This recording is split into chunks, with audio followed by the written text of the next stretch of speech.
आज तक मैंने ये बात किसी को नहीं बताई, क्योंकि मुझे खुद समझ नहीं आता कि वो सच था या मेरा दिमाग मेरे साथ खेल खेल रहा था। लेकिन जो उस रात हुआ, वो मैं कभी भूल नहीं पाया। उस रात ठीक 3:17 बजे मेरी आंख अचानक खुल गई।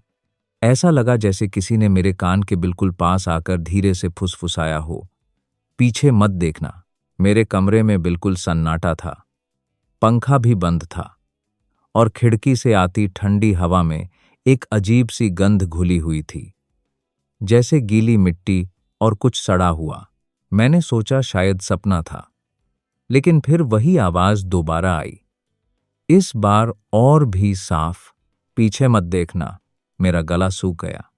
मैं बिल्कुल सीधा लेटा हुआ था और मुझे साफ महसूस हो रहा था कि मेरे पीछे, मेरे बिस्तर के ठीक पीछे कोई खड़ा है। मेरी सांसें तेज हो गईं। दिल ऐसे धड़क रहा था जैसे अभी बाहर आ जाएगा।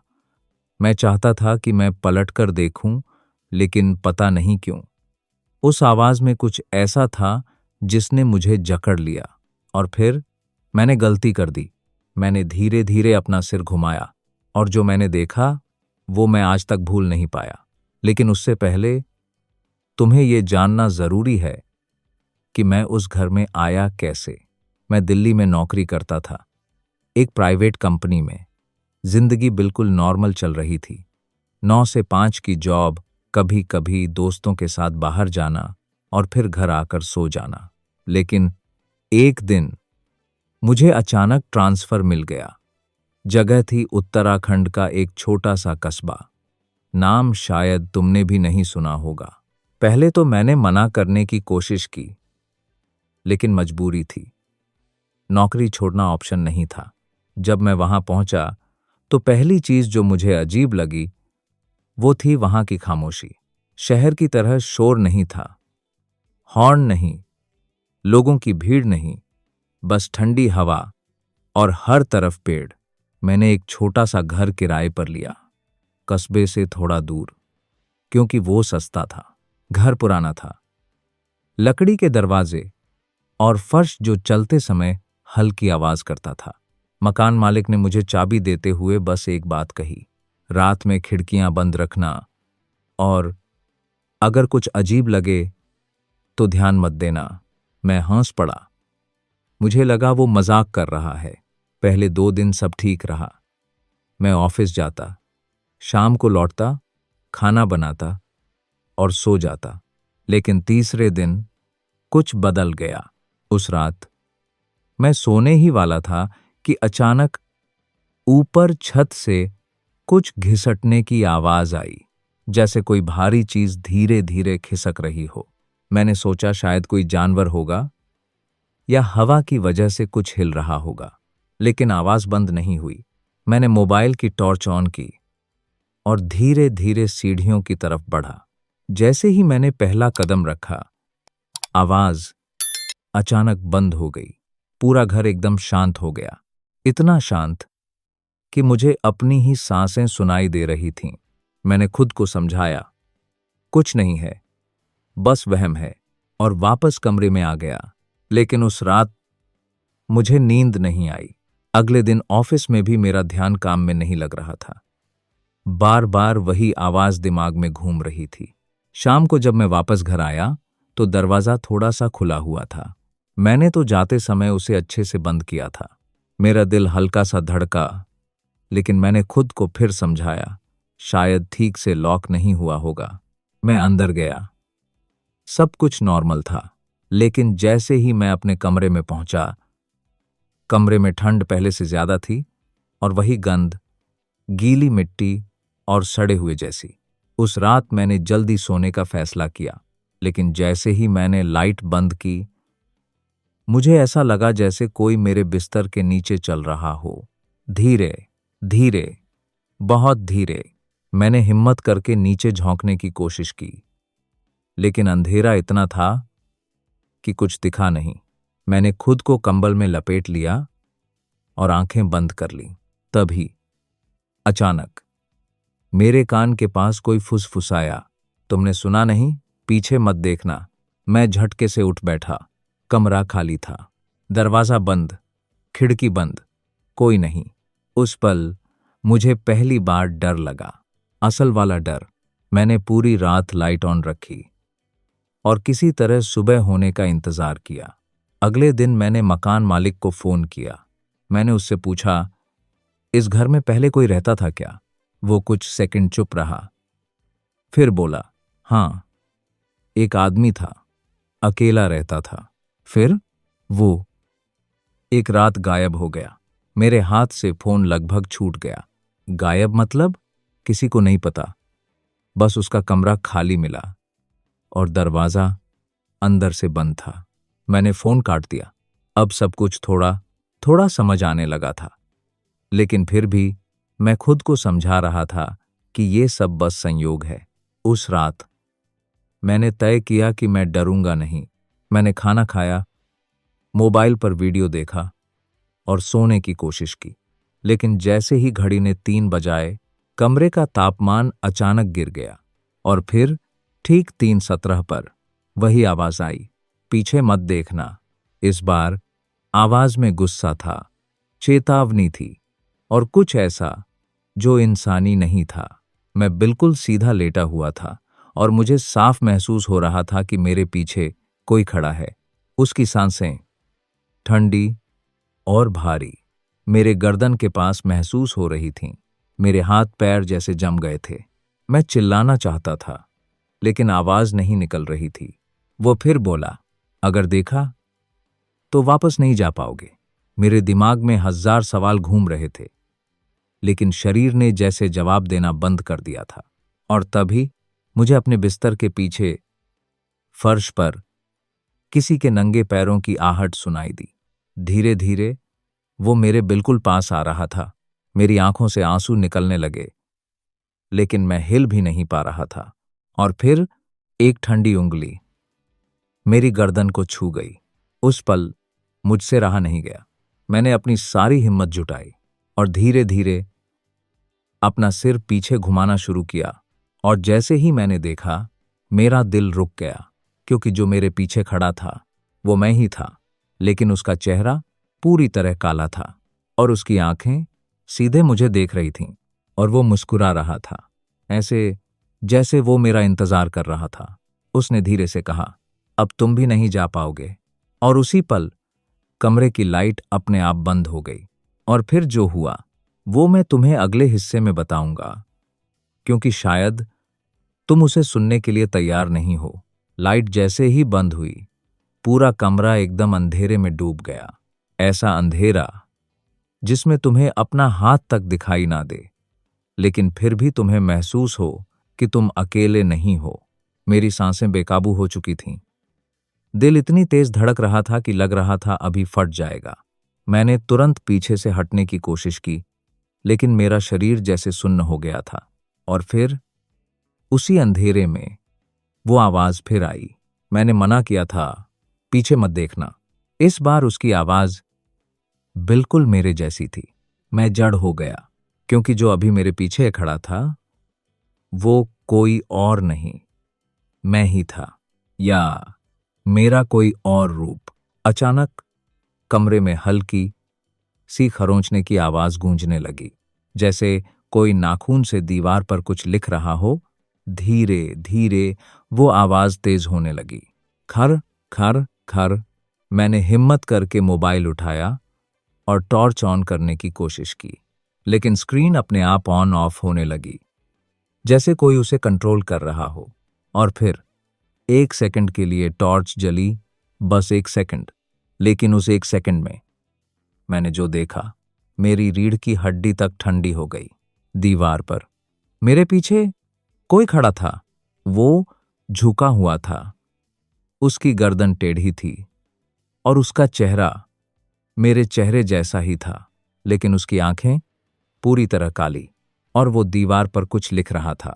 फिर टॉर्च बंद हो गई। मैं चीखना चाहता था, लेकिन आवाज़ जैसे गले में अटक गई थी। और तभी मेरे कान के बिल्कुल पास वो फिर फुसफुसाया, अब तुम्हें समझ आएगा मैंने क्यों मना किया था। अचानक मुझे महसूस हुआ कि कोई मेरे ठीक पीछे बैठ गया है। बिस्तर हल्का सा दब गया। मेरी सांस रुक गई। मैंने आंखें कसकर बंद कर ली और तभी मेरे दिमाग में कुछ अजीब सा होने लगा, जैसे कोई मेरे अंदर घुस रहा हो, मेरे ख्यालों में, मेरी यादों में। मुझे अचानक कुछ ऐसी चीजें याद आने लगीं जो मैंने कभी देखी ही नहीं थीं।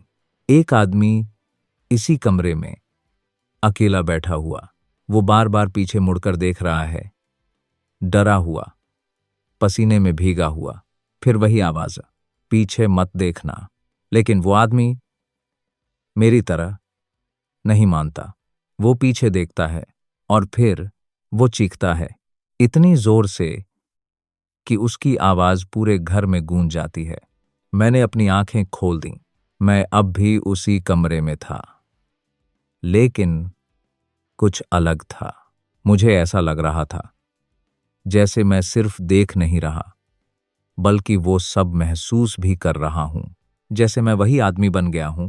मैंने घबराकर उठने की कोशिश की, लेकिन तभी मेरे सामने अंधेरे में एक परछाई उभरी।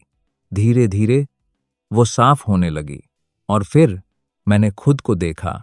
वही चेहरा, वही शरीर, लेकिन इस बार वो मुस्कुरा नहीं रहा था, वो गुस्से में था। उसने मुझे घूरते हुए कहा, अब तुम समझोगे कैसा लगता है। अब तुम समझोगे। मैं हकलाते हुए बोला, तू तू कौन है? वो धीरे धीरे मेरी तरफ बढ़ा। हर कदम के साथ कमरे की ठंड बढ़ती जा रही थी। मैं वो हूं जो तुम बनने वाले हो। मेरे पैरों के नीचे से जमीन खिसक गई। मतलब वो मेरे बिल्कुल पास आ गया, इतना पास कि मैं उसकी सांस महसूस कर सकता था। जो भी यहां रहता है वो अकेला नहीं रहता।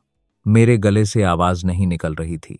इस घर में एक गलती की कीमत पूरी जिंदगी से चुकानी पड़ती है।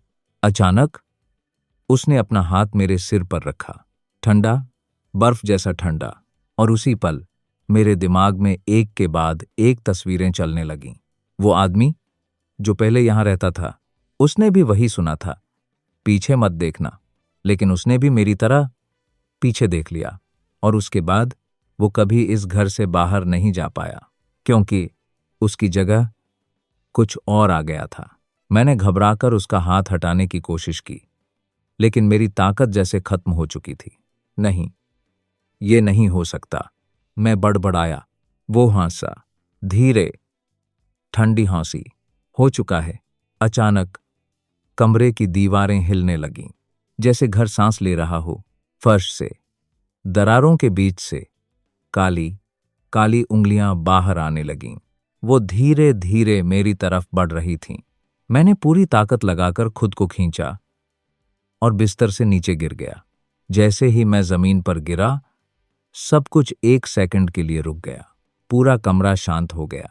मैंने तुरंत दरवाजे की तरफ दौड़ लगाई। हाथ कांप रहे थे, लेकिन मैंने किसी तरह कुंडी खोली और दरवाजा खोल दिया।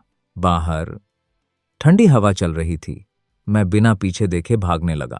मैं भागता रहा जब तक कि मैं सड़क तक नहीं पहुंच गया। मैंने पीछे मुड़कर नहीं देखा। इस बार मैंने उसकी बात मान ली।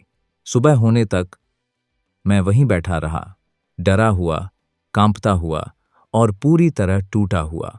सुबह की रोशनी जैसे ही फैली, मुझे थोड़ा होश आया। मैंने तुरंत फैसला किया, मैं उस घर में वापस नहीं जाऊंगा, कभी नहीं। लेकिन कहानी यहीं खत्म नहीं होती, क्योंकि जब मैं अपने ऑफिस पहुंचा तो मेरे टेबल पर एक कागज रखा था। मैंने उसे उठाया और जैसे ही पढ़ा, मेरे हाथ कांपने लगे। उस पर सिर्फ एक लाइन लिखी थी, तुम वापस आओगे, क्योंकि अब वो तुम्हारे साथ है। मेरी सांस अटक गई, क्योंकि उस कागज के नीचे मिट्टी लगी हुई थी, ठीक वही गीली, सड़ी हुई मिट्टी जो उस कमरे में थी। और तभी मेरे कान के पास वही आवाज फिर आई, बहुत धीरे, बहुत करीब, अब तुम जहां जाओगे मैं वहीं रहूंगा। मैंने धीरे धीरे, डरते हुए अपने पीछे देखने की कोशिश की, और जैसे ही मैंने मुड़ना शुरू किया, वो फिर फुसफुसाया, गलती मत दोहराना। लेकिन इस बार मुझे पता नहीं था अगर मैं नहीं देखूंगा तो भी क्या मैं बच पाऊंगा? मैंने उसी पल अपनी गर्दन वहीं रोक दी। दिल कह रहा था मत देख, बिल्कुल मत देख, लेकिन दिमाग दिमाग पागल हो चुका था। ऑफिस के बीचों बीच खड़ा था मैं। लोग इधर उधर घूम रहे थे। कीबोर्ड की आवाज, फोन की रिंग, सब कुछ बिल्कुल नॉर्मल। लेकिन मेरे लिए सब कुछ बदल चुका था, क्योंकि उस आवाज ने इस बार साफ कहा था, अब मैं तुम्हारे साथ हूं। मैंने धीरे से सामने देखा, अपनी टेबल, कुर्सी, वही सब। लेकिन एक चीज अलग थी। मेरी कुर्सी हल्की सी पीछे खिसकी हुई थी, जैसे अभी अभी कोई वहां से उठा हो। मेरी सांस अटक गई। मैं धीरे धीरे अपनी सीट पर बैठ गया। लेकिन पूरे समय मुझे ऐसा लग रहा था कि कोई मेरे ठीक पीछे खड़ा है, इतना करीब कि अगर मैं हाथ बढ़ाऊं तो उसे छू लूं। मैंने खुद को काम में व्यस्त करने की कोशिश की। फाइल्स खोली, सिस्टम ऑन किया, लेकिन स्क्रीन बार बार फ्रीज हो रही थी। और फिर अपने आप टाइप होने लगा। मैंने हाथ कीबोर्ड से हटा लिया, लेकिन स्क्रीन पर शब्द उभरते गए। तुम भाग क्यों रहे हो? मेरे हाथ कांपने लगे। मैंने तुरंत सिस्टम बंद कर दिया। पास में बैठे मेरे कलीग ने पूछा, सब ठीक है? तू बहुत घबराया हुआ लग रहा है। मैंने बस सिर हिला दिया। हाँ, बस नींद नहीं हुई। मैं उसे क्या बताता कि नींद तो दूर, अब मुझे खुद पर भी भरोसा नहीं था। उस दिन मैंने जल्दी छुट्टी ले ली। मैं सीधा अपने दोस्त रोहित के घर चला गया। रोहित मेरा कॉलेज का दोस्त था और इस शहर में वही एक था जिसे मैं जानता था। जैसे ही उसने दरवाजा खोला, उसने मुझे देखा और तुरंत समझ गया कि कुछ गड़बड़ है।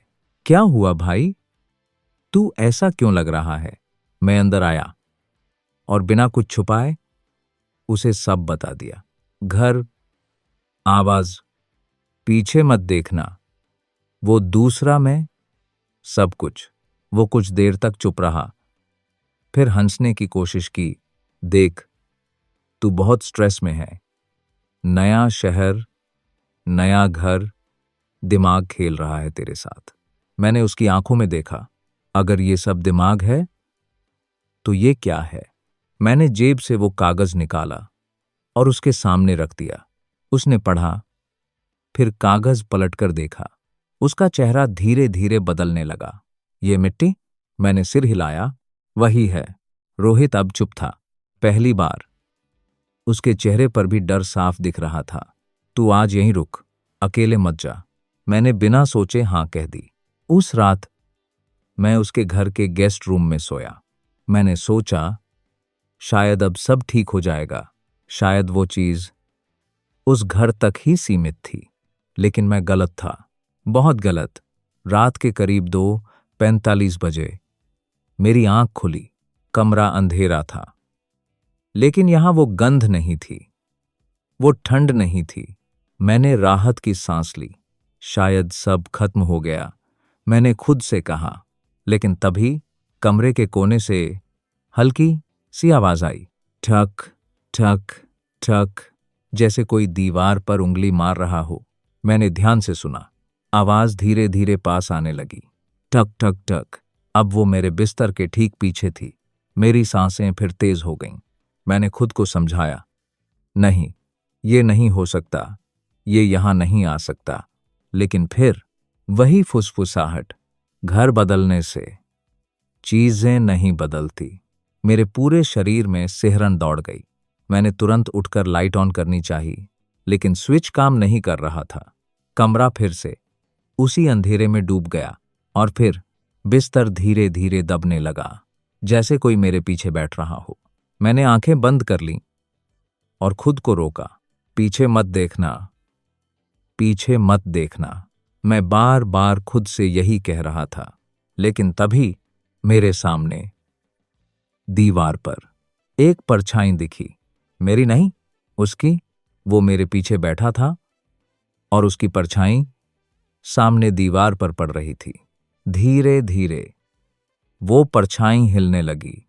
उसका सिर टेढ़ा हुआ, फिर सीधा, और फिर उसने अपना चेहरा मेरी तरफ घुमाया। परछाई में उसकी आंखें साफ दिख रही थीं, काली, खाली और सीधी मुझे घूरती हुई। मैंने आंखें कसकर बंद कर लीं, लेकिन अब देर हो चुकी थी। मैं उसे देख चुका था, सीधे नहीं, लेकिन उसकी परछाई, और शायद उसके लिए इतना काफी था। अचानक मेरे कान के पास वो बहुत धीरे से हंसा। तुम सीखते नहीं हो। मेरी सांस रुक गई। अब ये खत्म होगा, उसने कहा। अगले ही पल मुझे ऐसा लगा जैसे किसी ने मेरे गले को कसकर पकड़ लिया हो। मैं हिल नहीं पा रहा था, सांस नहीं ले पा रहा था। मैंने पूरी ताकत लगाई और जोर से चिल्लाया, रोहित। और उसी पल कमरे की लाइट जल गई। मैं बिस्तर पर बैठा था, अकेला। रोहित दरवाजा खोलकर अंदर आया। क्या हुआ? मैं हाँफ रहा था, पसीने में भीगा हुआ। वो यहां था। रोहित ने पूरे कमरे को देखा। सब कुछ नॉर्मल था, कोई नहीं है यहां, उसने कहा। मैंने धीरे धीरे सिर हिलाया, लेकिन फिर मेरी नजर दीवार पर गई, जहां अभी कुछ सेकंड पहले वो परछाई थी। अब वहां नाखून से खरोंच कर लिखा हुआ था, अब तुम कहीं नहीं भाग सकते। रोहित भी उसे देखकर जम गया। कमरे में फिर वही सन्नाटा छा गया, और उस सन्नाटे में मुझे एक बात साफ समझ आ गई। वो अब किसी जगह से बंधा नहीं था, वो मुझसे बंध गया था। और अगर ऐसा है तो अगली बार वो सिर्फ दिखेगा नहीं, कुछ और करेगा, कुछ जिससे शायद मैं बच नहीं पाऊंगा। उस रात के बाद मैं सो नहीं पाया, रोहित भी नहीं। हम दोनों उस दीवार को देखते रहे, जिस पर नाखून से लिखा हुआ था, अब तुम कहीं नहीं भाग सकते। सुबह होने तक वो शब्द वहीं थे। कोई सपना नहीं था, कोई वहम नहीं। रोहित ने धीरे से कहा, ये नॉर्मल नहीं है। मैं हंसा, लेकिन वो हंसी डर से भरी थी। अब तुझे भी समझ आ गया। हमने तय किया कि इस चीज को ऐसे नहीं छोड़ सकते। रोहित ने अपने एक जानने वाले का नाम लिया, एक आदमी जो इन चीजों के बारे में थोड़ा बहुत जानता था। मैंने पहले मना किया, लेकिन अब मेरे पास कोई और रास्ता नहीं था। हम उसी दिन उसके पास गए। वो शहर के किनारे रहता था, एक छोटा सा घर, बाहर नीम का पेड़ और दरवाजे पर कुछ अजीब से निशान बने हुए। जैसे ही हम अंदर गए, उसने बिना कुछ पूछे सीधे मेरी तरफ देखा। उसकी आंखें बहुत तेज थीं। तुमने पीछे देख लिया। मेरे पैरों तले जमीन खिसक गई। रोहित ने कुछ कहने की कोशिश की। भाई, आपने, उसने हाथ उठाकर उसे चुप करा दिया। वो धीरे धीरे मेरे पास आया और मेरे चारों तरफ घूमने लगा। ये तुम्हारे साथ नहीं आया, उसने कहा। तुम इसे साथ ले आए हो। मेरे गले से मुश्किल से आवाज निकली। मतलब? वो रुका और मेरे कंधे के ठीक पीछे देखकर बोला, वो यहीं खड़ा है। मेरी सांस रुक गई। मैंने तुरंत पीछे देखने की कोशिश की, लेकिन उसने जोर से कहा, मत देख। मैं वहीं जम गया। उसकी आवाज में इतना जोर था कि मेरे कदम खुद रुक गए। अगर अब तुमने देखा तो ये पूरी तरह अंदर आ जाएगा। मेरे हाथ ठंडे पड़ गए। तो मैं क्या करूं? मैंने कांपते हुए पूछा। वो कुछ सेकंड चुप रहा, फिर बोला, तुमने उसकी जगह ले ली है। मैं समझ नहीं पाया। क्या? जो भी उस घर में रहता है और पीछे देखता है, वो अकेला नहीं रहता। मेरे दिमाग में पिछली सारी बातें घूमने लगीं। वो आदमी जो गायब हो गया था, वो गया नहीं था, उसने कहा। वो बदल गया था। मेरे अंदर कुछ टूट गया। और अब? मैंने पूछा। उसने गहरी सांस ली। अब वो तुम्हारे साथ रहेगा, जब तक तुम उसकी जगह पूरी तरह नहीं ले लेते। रोहित घबराकर बोला, इसका मतलब? ये भी? वो आदमी मेरी तरफ देखता रहा, फिर बोला, अभी नहीं, लेकिन अगर ये ऐसे ही चलता रहा तो हां। कमरे में सन्नाटा छा गया। मैंने धीरे से पूछा, कोई तरीका है इसे रोकने का? उसने मेरी आंखों में देखा। एक है, लेकिन आसान नहीं है। क्या? तुम्हें वापस जाना होगा। मेरे हाथ अपने आप मुट्ठी में बंद हो गए। उस घर में? उसने सिर हिलाया।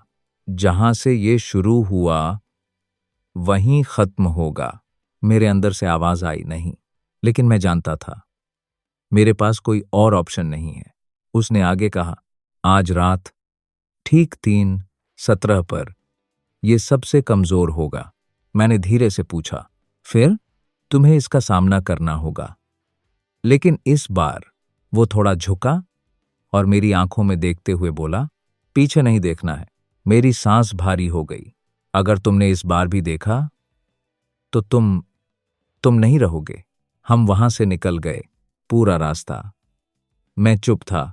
रोहित ने कई बार पूछा, पक्का करना है ये? मैंने बस एक ही जवाब दिया, अगर नहीं किया तो मैं बचूंगा नहीं। शाम होते होते हम उस घर के बाहर खड़े थे। वही घर, वही सन्नाटा, जैसे वो हमारा इंतजार कर रहा हो।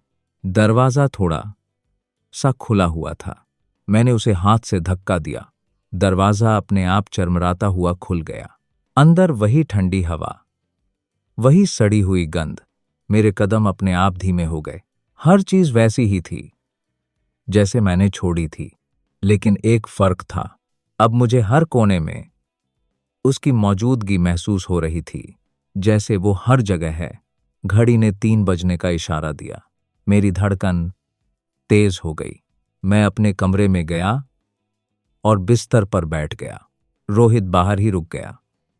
उसने कहा, मैं यहीं हूं, कुछ भी हो आवाज देना। मैंने सिर हिलाया। साइलेंशियली ओपन। कमरा धीरे धीरे ठंडा होने लगा। मेरी सांसें भारी होने लगीं। साइलेंशियल। और फिर वही आवाज, इस बार पहले से भी ज्यादा करीब। तुम वापस आ ही गए। मेरे शरीर में झटके जैसे लगने लगे। मैंने आंखें बंद कर लीं। मैंने कहा था, तुम बच नहीं पाओगे। उसकी हंसी कमरे में गूंजने लगी। मैंने खुद से कहा, कुछ भी हो, पीछे मत देखना। अचानक मुझे महसूस हुआ कोई मेरे पीछे खड़ा है, बहुत करीब, इतना करीब कि उसकी सांस मेरी गर्दन को छू रही थी। इस बार भी नहीं देखोगे? उसने फुसफुसाया। मेरे हाथ कांप रहे थे, लेकिन मैं रुका रहा। तुम बदल चुके हो, वो बोला। तुम अब पहले जैसे नहीं रहे। मेरे दिमाग में अजीब अजीब आवाजें गूंजने लगीं, जैसे कई लोग एक साथ कुछ कह रहे हों। देखो, मुड़ो, खत्म कर दो। मैंने अपने कान बंद कर लिए, लेकिन आवाजें रुक नहीं रही थीं। अचानक मेरे सामने दीवार पर कुछ उभरने लगा, धीरे धीरे, जैसे कोई अंदर से लिख रहा हो, खर खर खर। मैंने आंखें खोलकर देखा। दीवार पर लिखा था, तुम पहले ही देख चुके हो। मेरे अंदर डर की एक लहर दौड़ गई। अब नियम बदल गए हैं, वो बोला। मेरी सांस अटक गई। अब चाहे देखो या मत देखो। वो हंसा, तुम जाओगे नहीं। मेरे पूरे शरीर में झनझनाहट होने लगी, जैसे कुछ मेरे अंदर घुस रहा हो। मैंने पूरी ताकत लगाकर खुद को संभाला। नहीं, ये खत्म होगा, मैं चिल्लाया। और उसी पल कमरे का दरवाजा अपने आप बंद हो गया। बाहर से रोहित जोर जोर से दरवाजा पीटने लगा। दरवाजा खोल, लेकिन दरवाजा नहीं खुला। अंदर अंधेरा और गहरा हो गया। और फिर मेरे कान के बिल्कुल पास वो आखिरी बार फुसफुसाया, अब तुम्हारी बारी है। और मुझे महसूस हुआ कोई मेरे अंदर पूरी तरह घुस चुका है। मेरी सांस, मेरी सोच, सब कुछ बदलने लगा। और उसी पल मेरे होंठ अपने आप हिले, पीछे मत देखना। लेकिन ये आवाज मेरी नहीं थी। दरवाजे के उस पार रोहित जोर जोर से चिल्ला रहा था, दरवाजा खोल, सुन रहा है ना? लेकिन अब उसकी आवाज दूर लग रही थी, बहुत दूर, जैसे मैं उसी कमरे में नहीं, कहीं और खड़ा हूं। मेरे हाथ अपने आप हिल रहे थे। उंगलियां कांप नहीं रही थीं अब, बल्कि जैसे किसी और के कंट्रोल में थीं। मेरी सांस अब मेरी नहीं लग रही थी, धीमी, ठंडी और बिल्कुल वैसी जैसी मैंने उस रात महसूस की थी। मैं अंदर से चिल्ला रहा था, रुक, ये मैं नहीं हूं। लेकिन बाहर मेरे होंठ फिर हिले, पीछे मत देखना। कमरे की दीवारें जैसे धड़क रही थीं। फर्श हल्का हल्का कांप रहा था और मुझे महसूस हुआ वो अब मेरे पीछे नहीं है। वो मेरे अंदर है। अचानक दरवाजा अपने आप खुल गया। रोहित अंदर घुसा, हांफता हुआ, पसीने से भीगा हुआ। तो ठीक है, मैं उसकी तरफ मुड़ा। धीरे धीरे उसकी आंखों में जो डर मैंने देखा वो मैंने पहले कभी नहीं देखा था। क्या हुआ? उसने पीछे हटते हुए पूछा। मैं कुछ बोलना चाहता था, लेकिन मेरे चेहरे पर एक मुस्कान आ गई, वही मुस्कान जो मैंने उस रात देखी थी। रोहित जम गया। नहीं, नहीं, ये तू नहीं है, वो बड़बड़ाया। मैं उसके करीब जाने लगा। हर कदम के साथ मुझे उसकी धड़कन सुनाई दे रही थी, तेज, बेकाबू, बिल्कुल वैसी जैसी मेरी थी। भाग, मैंने अंदर से खुद को चीखते हुए कहा। रोहित भाग। लेकिन बाहर मेरी आवाज निकली, बहुत शांत, बहुत ठंडी। अब तू भी देखेगा। रोहित पीछे हटने लगा। पास मत आ। उसकी आवाज कांप रही थी, लेकिन मैं रुक नहीं रहा था। मेरे कदम अपने आप बढ़ रहे थे, जैसे कोई मुझे धक्का दे रहा हो। मैं उसके बिल्कुल सामने आ गया और फिर मैंने उसके कान के पास झुककर धीरे से कहा, पीछे मत देखना। उसका शरीर सख्त हो गया, उसकी सांस रुक गई। क्यों? उसने मुश्किल से पूछा। मेरे अंदर एक आखिरी बार मैं लड़ रहा था। मैं चाहता था कि वो मेरी बात माने, कि वो ना देखे, क्योंकि अब मैं समझ चुका था ये चक्र ऐसे ही चलता है, एक से दूसरे में। मैंने पूरी ताकत से अपने अंदर से चिल्लाया, मत देख। लेकिन उसी पल मेरे हाथ अपने आप उसके कंधों पर आ गए, ठंडे, बर्फ जैसे, और मेरी पकड़ कस गई। वो कांप रहा था, उसकी आंखों से आंसू निकलने लगे। प्लीज, मुझे जाने दे। एक सेकंड के लिए सब कुछ रुक गया, जैसे समय थम गया हो। मेरे अंदर मैं और वो आमने सामने थे। मैं और वो दूसरा मैं। वो मुस्कुरा रहा था। अब देर हो चुकी है, उसने कहा, और उसी पल मेरे हाथों ने रोहित का सिर पकड़ लिया और धीरे धीरे उसे पीछे घुमाना शुरू किया। रोहित चिल्लाया, नहीं, लेकिन अब कोई रुकने वाला नहीं था। उसने देखा, बस एक पल के लिए, और वही काफी था। उसकी चीख पूरे घर में गूंज गई, इतनी तेज कि खिड़कियां हिल गईं, और फिर सब कुछ शांत हो गया, एकदम शांत। कुछ सेकंड बाद रोहित धीरे धीरे सीधा खड़ा हुआ।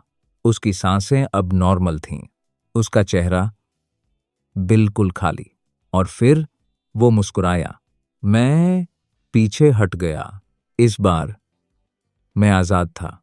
मैं गिर पड़ा जमीन पर, हांफते हुए, कांपते हुए, लेकिन जिंदा। रोहित मेरी तरफ मुड़ा। उसकी आंखें अब काली थीं, वही खालीपन। वो धीरे धीरे मेरे पास आया और झुककर मेरे कान में फुसफुसाया, तुम बच गए। मेरे अंदर ठंड उतर गई। वो सीधा हुआ और दरवाजे की तरफ बढ़ गया। जाते जाते उसने एक बार भी पीछे मुड़कर नहीं देखा। दरवाजा खुला और वो अंधेरे में गायब हो गया। मैं वहीं पड़ा रहा काफी देर तक, समझ नहीं पा रहा था कि ये खत्म हुआ या अभी शुरू हुआ है। अगली सुबह मैंने वो घर छोड़ दिया। इस बार हमेशा के लिए। मैंने शहर भी छोड़ दिया, नई जगह, नई जिंदगी, सब कुछ बदल दिया। लेकिन कुछ चीजें नहीं बदलती।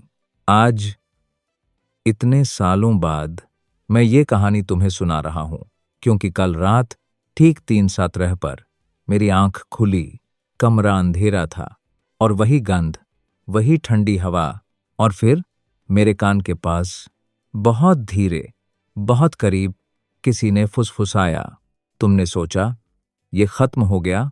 मेरी सांस रुक गई। मैं बिल्कुल सीधा लेटा हुआ था और मुझे महसूस हो रहा था कि मेरे पीछे कोई खड़ा है। फिर वही आवाज आ, इस बार मत देखना। मैं जम गया, क्योंकि इस बार मुझे पता नहीं, अगर मैं नहीं देखूंगा तो क्या वो खुद सामने आ जाएगा, या मैं फिर से किसी और को अपनी जगह दे दूंगा।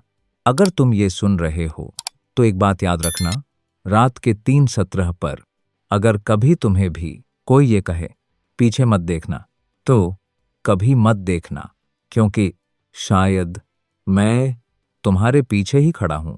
अगर तुम्हें ये कहानी पसंद आई हो तो वीडियो को लाइक करो, चैनल को सब्सक्राइब करो और कमेंट में ज़रूर बताना, क्या तुम पीछे मुड़कर देखते?